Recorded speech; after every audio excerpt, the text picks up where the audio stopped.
Onde que estão Ah, estão aqui. Ficando velhinho, eu não estou achando mais as coisas. Essa liberdade interior, que a gente falava no início do programa, está muito tratada aqui no nosso livro Quem Me Roubou de Mim. Quem Me Roubou de Mim é um livro que nós lançamos há alguns anos atrás, ele foi reescrito, está nesse novo formato, e neste livro a gente trabalha o desafio dessa liberdade interior. Ser livre dá trabalho. Ser livre não é um projeto que chega da noite para o dia. E a gente tem uma pergunta aqui, que vem justamente na temática, né, de acordo com essa temática da liberdade interior. A pessoa fala, mas antes de responder, eu gostei, achei bonitinha, a Luciene escreveu lá de Petrópolis, ela falou assim, que ela gostaria muito de agradecer a mim, porque ela vê muita tranquilidade nas minhas palavras e ela dorme bem depois do programa. Então acho que eu vou mudar meu nome para Rivotril, Fábio de Mello Rivotril. Estou adormecendo as pessoas agora, estou ajudando. Fico muito feliz, Luciene. Quando a gente dorme bem, é igual eu falava aqui no início do programa. Quando a gente dorme bem é porque a gente está em paz. Se tem uma coisa que sinaliza que a gente não está bem, é justamente quando nós deixamos de dormir. Eu falo dormir naturalmente, não é tomando aquela bombinha, né? Não. Quando você deita na cama e a consciência lhe permite adormecer. E eu fico muito feliz de saber que o nosso programa tem feito bem a muitas pessoas e ajudado realmente a entrar dentro de um contexto de paz, de serenidade. A gente fica muito satisfeito de saber que isso é possível, que a palavra tenha o dom, né, de provocar esse bem-estar nas pessoas. Que não é acomodar, né, porque o programa incomoda também, a gente mexe nas nossas feridas, mas a gente também quer que o simples fato de mexer nas feridas já nos coloque em paz. Mas a Bárbara de Oliveira, do Rio de Janeiro, ela me escreveu perguntando se o transtorno da esquizofrenia pode ser um resultado do sequestro da subjetividade. Bem, Bárbara, quando a gente fala de sequestro da subjetividade, você que ainda não leu o livro, o sequestro da subjetividade, ele se refere a tudo aquilo que a gente abre mão do nosso eu pessoal em detrimento de um relacionamento. Então, quando eu estabeleço um relacionamento em que o outro me pede aquilo que eu tenho de mais sagrado, que é abrir mão de ser quem eu sou. Que às vezes isso acontece. Em nome do amor, a gente rouba o outro para nós, né? Ou então, em nome do amor, eu me permito ser roubado pelo outro. Eu abro mão de ser quem eu sou, dos sonhos que eu possuo, achando que ao abrir mão, eu estou correspondendo ao amor que o outro diz ter por mim. É claro que todo amor comporta renúncia, sacrifício. Mas essa renúncia não pode levar a minha identidade. Mesmo porque para eu me dar ao outro, eu preciso ser dono de mim. O livro, ele fala justamente desse conceito de pessoa a partir do conceito judaico, cristão, que é, para eu me oferecer ao outro, eu preciso ser dono de mim. Só pode dar-se ao outro aquele que se possui. Eu não posso dar aquilo que não é meu. Então, a vida, desde quando eu nasço, eu começo a tomar posse do meu eu. Eu vou identificando quem sou eu vou identificando o que eu gosto, o que eu não gosto, o que me faz bem, o que não me faz bem. A construção do eu, ela é fundamental nos primeiros anos da nossa vida, que é quando nós vamos descobrindo quem somos nós. Para que nascemos, né? Essa pergunta é tão interessante. Quando você começa a identificar as suas possibilidades, até mesmo de trabalho, o que me realiza? Tudo isso faz parte da sua subjetividade. A sua subjetividade é como se fosse o cofre onde está guardada a sua identidade. Mas há relacionamentos que nos roubam isso. Quando você estabelece um relacionamento doentio, por exemplo, quando você vai perdendo a sua pertença. Como é que você sabe que é um relacionamento doentio? Quando não existe alegria na entrega. Quando você percebe que o outro está lhe pedindo aquilo que você não poderia dar a ele, que é a sua identidade. Ah, eu para amar você, você terá que mudar isso, aquilo, papapá, papapá, papapá. Tudo bem.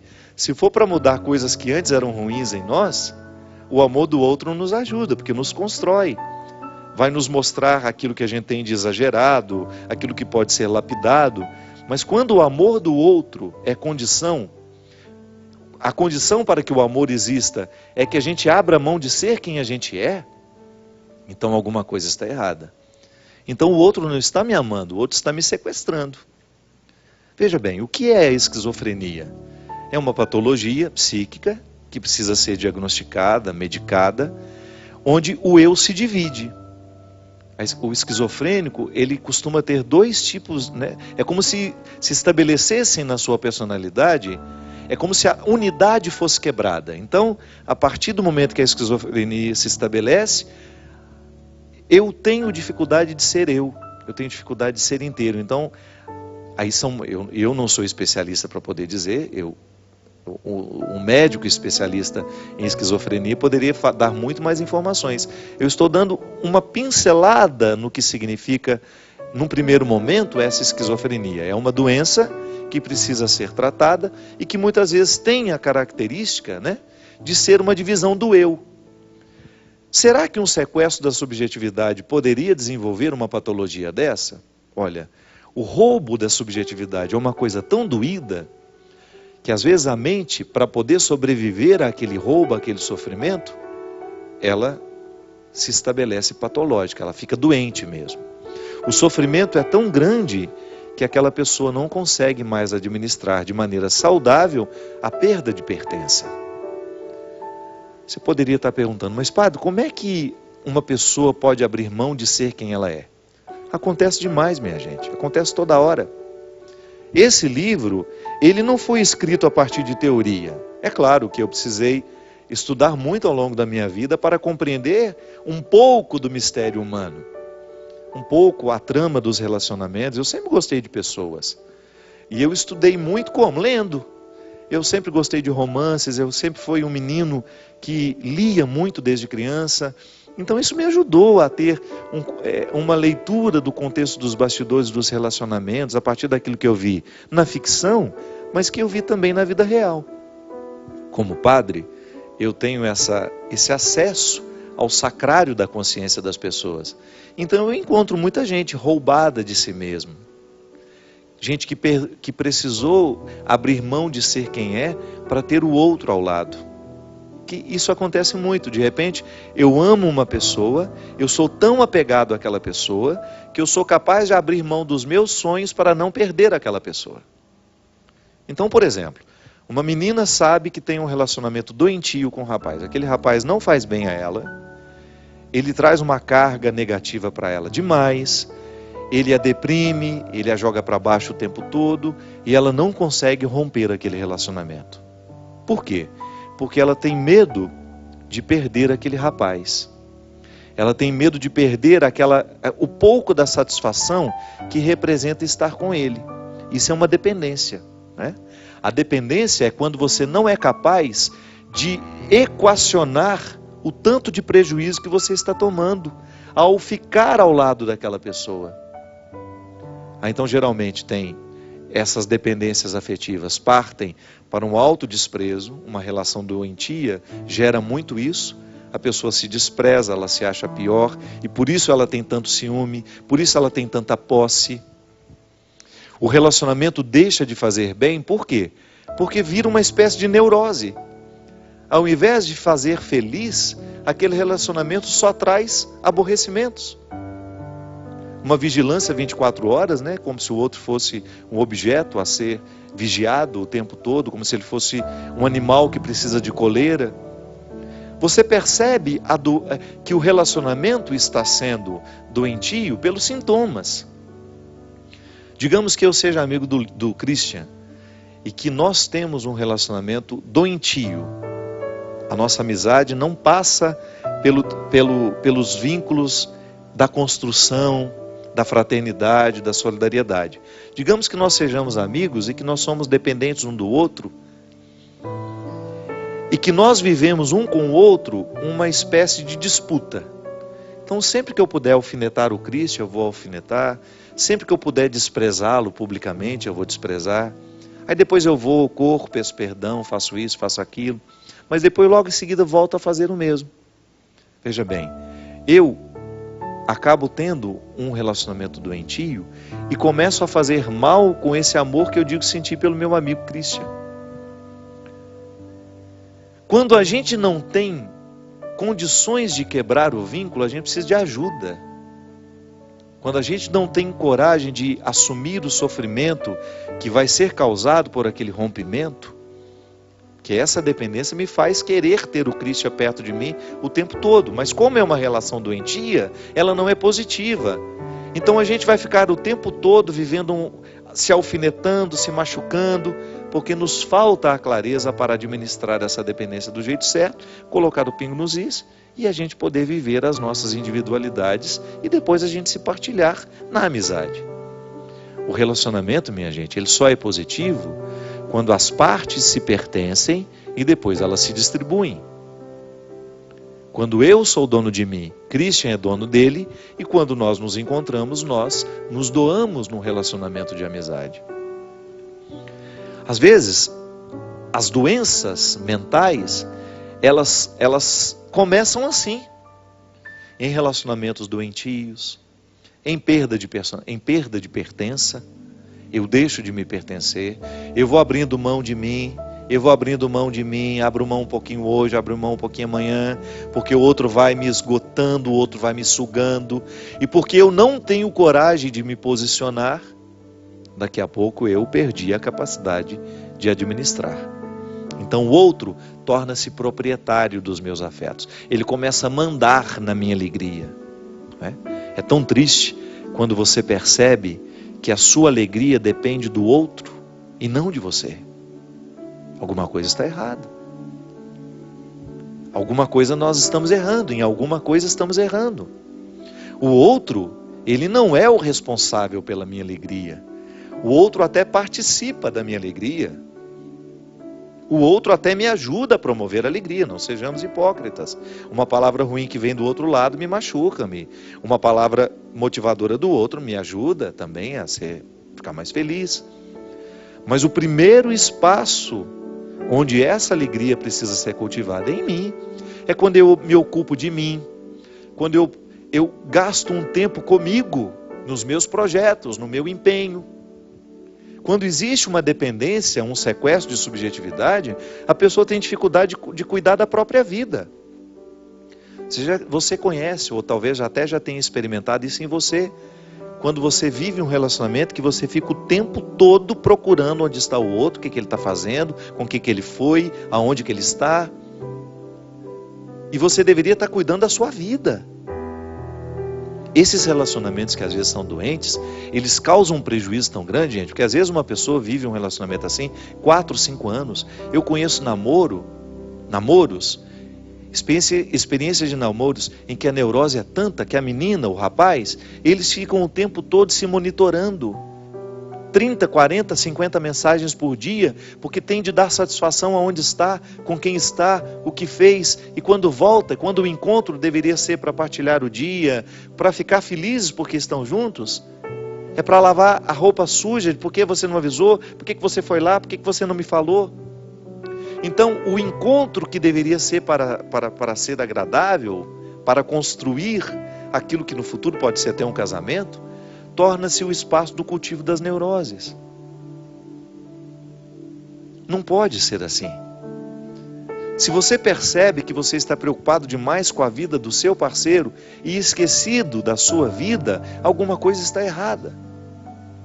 Você precisa ter primeiramente a consciência de que a sua primeira responsabilidade não é o outro, é você mesmo. Porque você só pode cuidar do outro depois de ter cuidado de si. Um relacionamento que começa no outro não dá, isso é doente. Ah, padre, mas isso é um egoísmo? Não é não.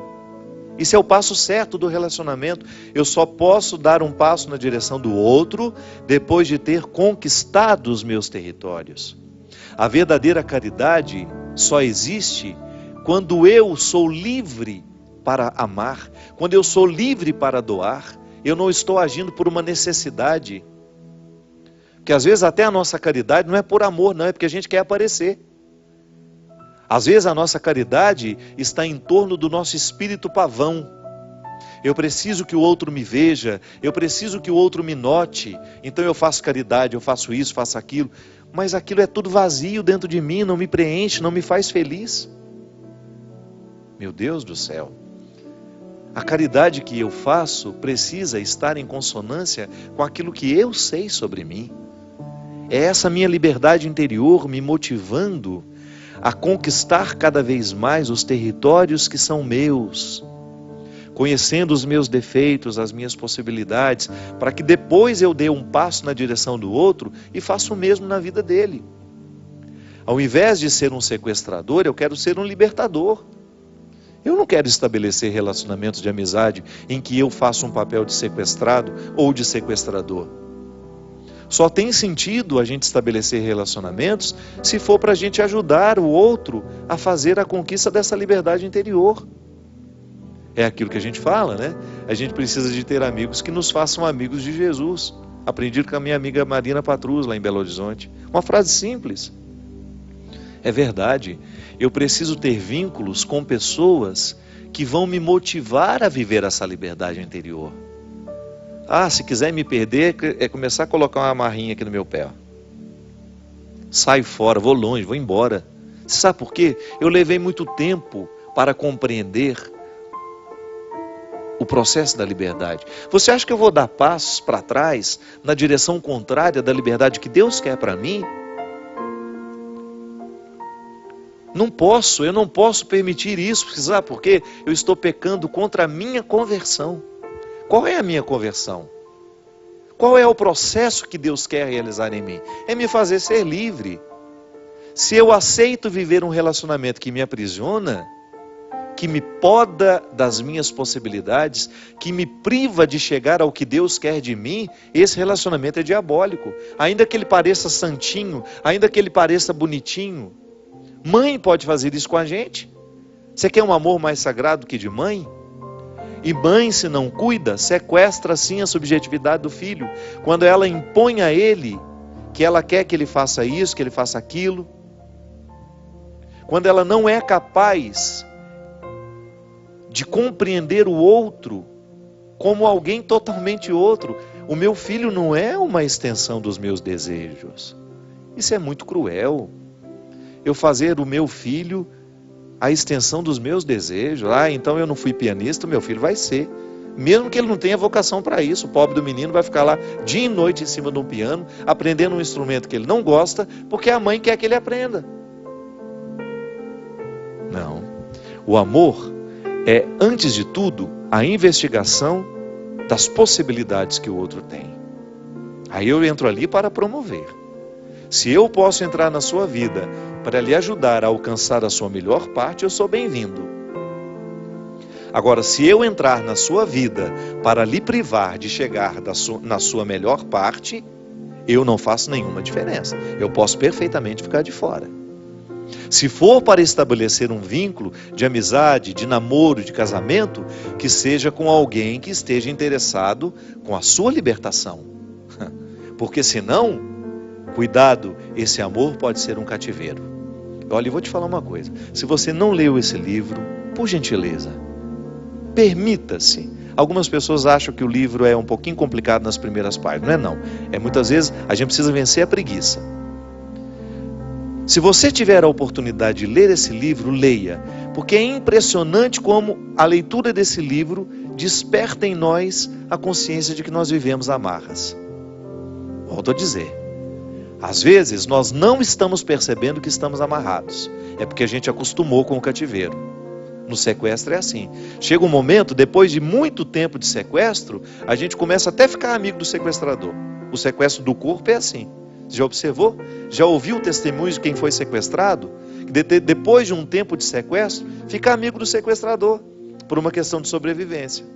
Às vezes nós estamos assim dentro de casa, marido e mulher, mãe e filho, amigos.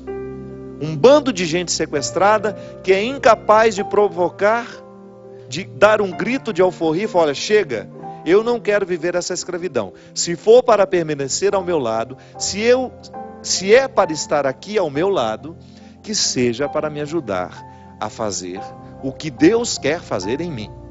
Por favor, não venha ser um empecilho para a ação de Deus na minha vida. Isso, minha gente, é uma palavra que pode parecer dura e é necessária nos nossos dias. Precisamos ter coragem de delimitar o território e falar: olha, aqui, se quiser entrar, tira as sandálias dos pés, que meu coração é um solo sagrado. Que Deus lhe ajude nesse processo, que ser livre dá trabalho, viu? Eu sei, estou vivendo o meu processo diariamente, e eu sei onde eu tenho que cortar, as arestas que eu tenho que cortar, as pessoas que eu tenho que manter uma certa distância, porque senão a gente fica território do outro, e o outro acha que tem o direito de fazer o que quer no coração da gente. Não é bem assim não. Deus nos ensina que o nosso coração é um território sagrado, e só tem o direito de participar desse coração aquele que estiver com as mesmas intenções que Deus tem para nós. Preste atenção nas pessoas que participam da sua vida. Se elas não têm as mesmas intenções que Deus tem para você, você precisa estabelecer o limite. Derrame sobre nós a bênção e a proteção do céu, do Deus Todo-Poderoso, Ele que é Pai, Filho e Espírito Santo. Amém. Até a semana que vem, se Deus quiser.